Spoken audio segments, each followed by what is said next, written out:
तो यूपी को लेकर तमाम एग्जिट पोल्स के अनुमान आ गए हैं और लगभग सभी एग्जिट पोल्स में भारतीय जनता पार्टी की सरकार बनती नजर आ रही है। लेकिन दो ऐसे एग्जिट पोल हैं जिसमें डाउट किया जा रहा है और एक एग्जिट पोल तो ऐसा है जो पूरी तरीके से समाजवादी पार्टी की सरकार बनवा रहा है और भारतीय जनता पार्टी को 150 सीटों पर समेट रहा है। नाम है देश बंधु एग्जिट पोल। इस एग्जिट पोल के मुताबिक भारतीय जनता पार्टी को मैक्सिमम 150 सीटें मिलेंगी, उससे ज्यादा नहीं।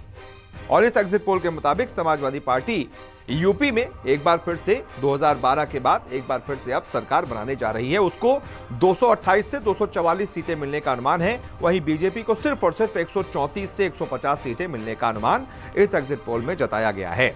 बीएसपी को बताया गया है 10 से 24 सीटें मिल सकती हैं, कांग्रेस को 1 से 9 और बाकियों को 0 से 6।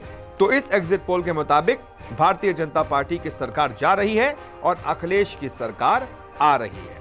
यही वो एग्जिट पोल है जिसमें सबसे कम सीटें भारतीय जनता पार्टी को दी गई हैं। इसके बाद जो इसके अलावा दूसरे एक एग्जिट पोल की बात कर ले तो वो है India TV ground zero research, जिसमें 180 से 220 सीटें भारतीय जनता पार्टी और उसके अलायंस को दी गई हैं।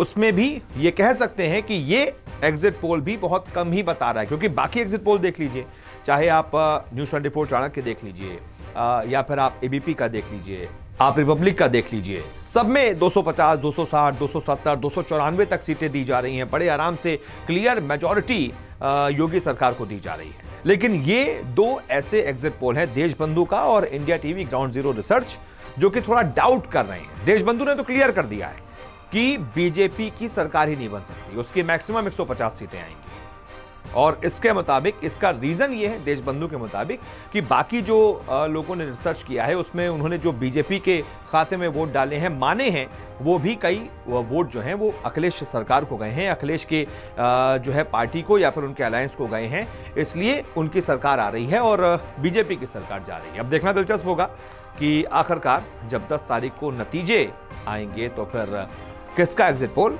सटीक साबित होता है। बहुत बहुत शुक्रिया फिलहाल इस वीडियो को देखने के लिए।